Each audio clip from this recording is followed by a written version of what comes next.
নমস্কাৰ বন্ধুসকল, দেখি নিশ্চয় গম পাইছে আজি মই বনাবলৈ লৈছোঁ চিকেন। মই আধা কেজি চিকেন লৈছোঁ আৰু মই আধা ঘণ্টা সময়ৰ আগতেই মেৰিনেট কৰি থৈছোঁ। মেৰিনেট কৰোঁতে মই ব্যৱহাৰ কৰিছোঁ নিমখ, হালধি জোখমতে, অকণমান কেঁচা মিঠাতেল ব্যৱহাৰ কৰিছোঁ, পিঁয়াজ, আদা নহৰু আৰু জলকীয়া বটা, মছলা ব্যৱহাৰ কৰিছোঁ। মছলা মই লৈছোঁ ইয়াত দেখিছে, ইয়াত আছে চিকেন মছলা, কাশ্মীৰী মিৰ্চি, ধনিয়া পাউডাৰটো, আৰু মই ঘৰতে দোকানৰ পৰা গুটি মছলা গোটা মছলা আনি খুন্দি থৈছিলোঁ। এইটো মাংসৰ মছলা হয়, মই ব্যৱহাৰ কৰিছোঁ। আৰু মই যিহেতুকে মোৰ গুটি মছলাখিনি পাউডাৰ শুকান গুড়ি, সেইবাবে মই ইয়াত পানী দি মাংসখিনি মেৰিনেট কৰাৰ আগে প্ৰায় 45 মিনিটমান হৈছে, সেইখিনি মই পানী অকণমান দি ভিজাই থৈছোঁ। তেতিয়া চেণ্টটো ধুনীয়া ওলায়, যিটোকে পাউডাৰ হয় মছলাটো এনেকৈ পিছা মছলাৰ নিচিনা ধুনীয়া এটা গোন্ধ ওলায়। ইয়াৰে 1 চামুচ মই মেৰিনেট কৰোঁতে ব্যৱহাৰ কৰিছোঁ, এইখিনি মই তেলত দিম।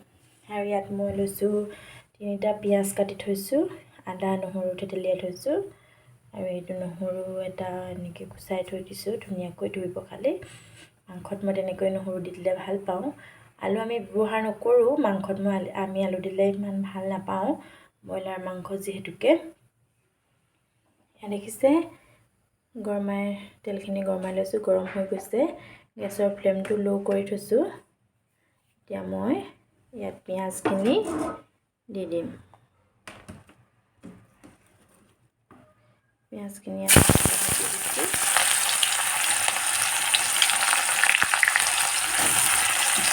পিঁয়াজ সদায় মাংসত অকণমান বেছি পৰিমাণে ব্যৱহাৰ কৰিব লাগে, তেতিয়া মাংসটো খাবলৈ ভাল হয়।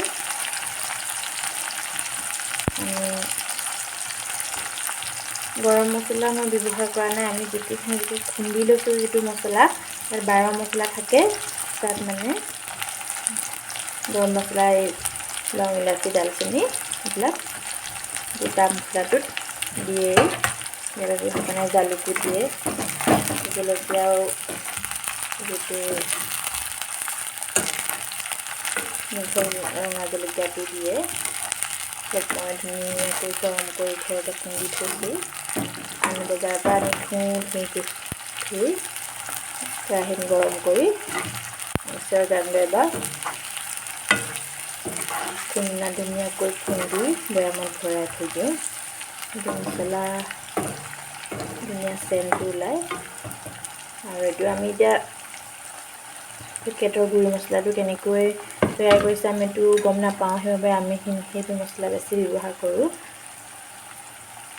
দেখিছে পিঁয়াজখিনি ব্ৰাউন কালাৰ অহালৈকে মই ভাজি থাকিম। অলপমান যেতিয়া ৰঙচুৱা বৰণ ল'ব, তেতিয়া মই আদা নহৰুখিনি এড কৰি দিম। এনেকৈ লৰাই থাকিব লাগিব, নহ'লে তলৰ ফালটো হৈ দেই যাব।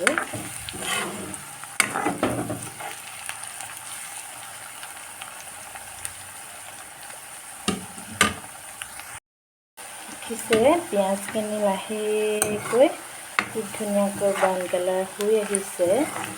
এতিয়া মই ইয়াত 4 কিলোমান তেজপাত দিছোঁ আৰু বাতি থোৱা আদা নহৰুখিনিও দি দিছোঁ। এতিয়া মই সুন্দৰকৈ মিহলি কৰি দিছোঁ।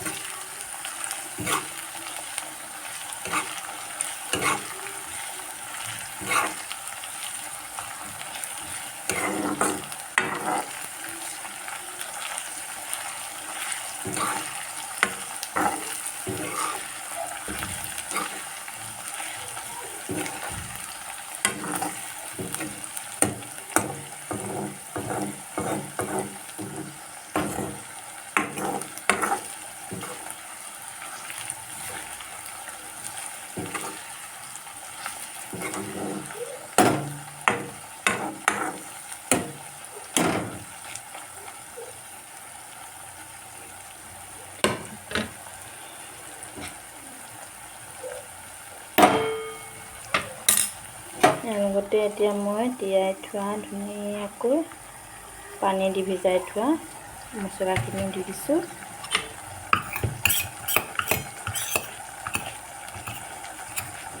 মন কৰিব যে পিঁয়াজখিনি কেঁচা হৈ থাকোঁতেই ভিজাই থোৱা মছলা দি দিলে পিঁয়াজখিনি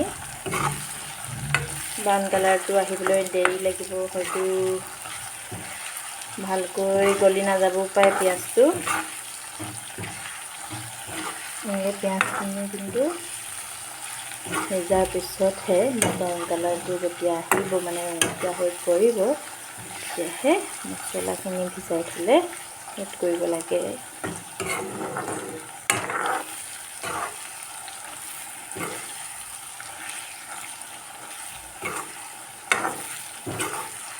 মাংস বনালে দূৰৈৰ পৰাই গোন্ধাব লাগে ন, কি ধুনীয়া মাংস বনাইছে।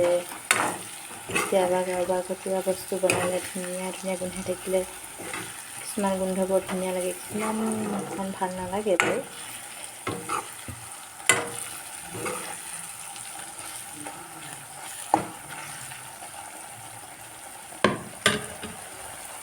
দেখিছে কি সুন্দৰকৈ পিঁয়াজখিনি কালাৰটো আহিলে। পিঁয়াজ, মছলা, আদা নহৰু বটা, তেজপাত সকলোখিনি মিশ্ৰণ হৈ অতি ধুনীয়া ওলাইছে। এতিয়া মই মেৰিনেট কৰি থোৱা মাংসখিনি ইয়াত এড কৰিছোঁ।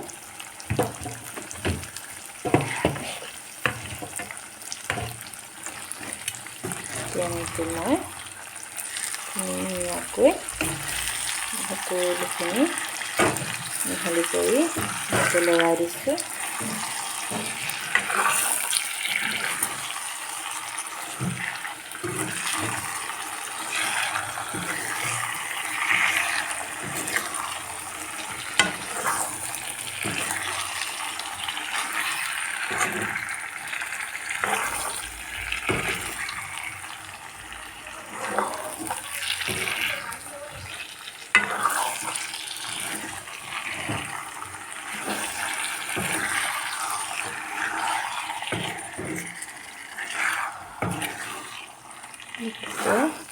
কি সুন্দৰ হৈ পৰিছে। কেঁচা নিচিনা যে পিঁয়াজকেইডোখৰ দেখিছে, সেইডোখৰ মেৰিনেট কৰি থওঁতে দিয়া পিঁয়াজহে।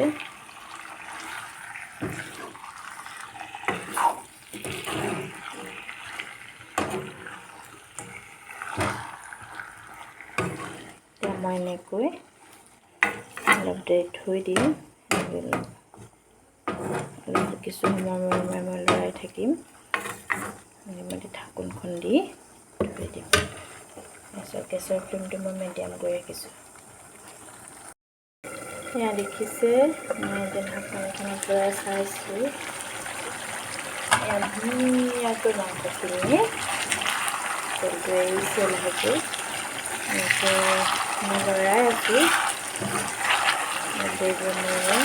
2 মিনিটৰ মূৰে মই এনেকৈ চাই আছোঁ। আপোনালোকে এনেকৈ চাই থাকিব।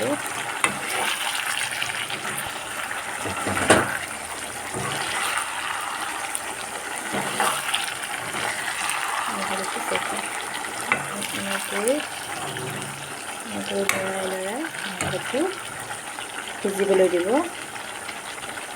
ঢাকনটো এতিয়া মই মাৰি দিম আকৌ। ঢাকনটো দিছোঁ।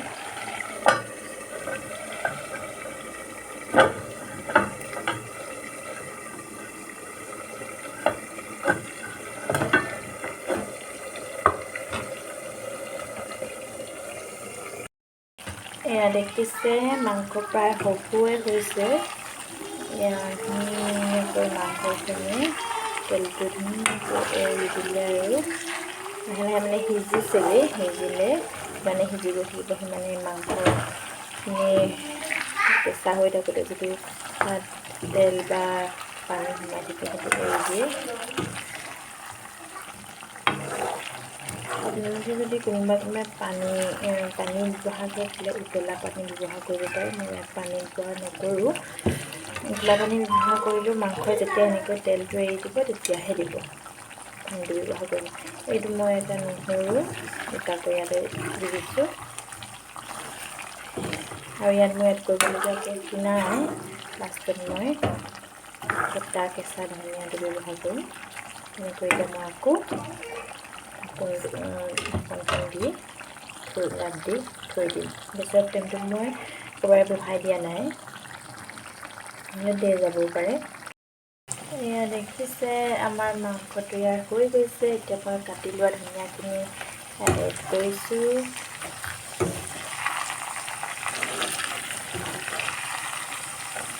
ধুনীয়াকৈ মাংস আমাৰ তৈয়াৰ হ'লেই। আজি মই আৰু দালি বনাইছোঁ আৰু ঘৰৰ পৰা বইল কৰা চাউল, মানে উখোৱা চাউল বুলি কওঁ আমি, এতিয়া আজি ভাত বনাইছোঁ। তেনেকৈ খাম আৰু আচাৰ পাপৰৰ সৈতে। আপোনালোকক মই ভাতৰ সৈতে থালিখন নেদেখুৱাওঁ, মই যিহেতুকে বেলেগবিলাকৰ ৰেচিপি দেখুওৱা নাই। মই ইয়াৰে মাংস দেখুৱাইছোঁ উলিয়াই কেনেকুৱা হৈছে। এয়া দেখিছে মই এনেকৈ এখন প্লেটত লৈ লৈছোঁ। এয়া মাংস আমাৰ হৈ গ'ল। কি ধুনীয়া হৈছে দেখিছে, গাহৰি মাংসৰ নিচিনা হৈ গৈছে। যিহেতুকে মই পানী ব্যৱহাৰ কৰা নাই, মাংস ব্ৰইলাৰ মাংস এনেকৈয়ে আমাৰ খাবলৈ ভাল লাগে। তেতিয়াহ'লে আজিৰ ভিডিঅ'টো আজিলৈ ইমানতে সামৰোঁ। এনেকৈ পানী নিদিয়াকৈ মাংস বনাই আপোনালোকেও মোৰ নিচিনাকৈ খাই চাবচোন বাৰু। এনেওতো সকলোৱে খায় নিজৰ নিজৰ ভাল লগাকৈ, এনেকৈ কেতিয়াবা বনাই খাই চাব। যদি ভাল লাগে কমেণ্ট কৰি জনাব। আজিলৈ তেনেহ'লে মই ভিডিঅ'টো সামৰিছোঁ। অন্য এটি ভিডিঅ'ৰ সৈতে পুনৰ লগ পাম। শুভৰাত্ৰি।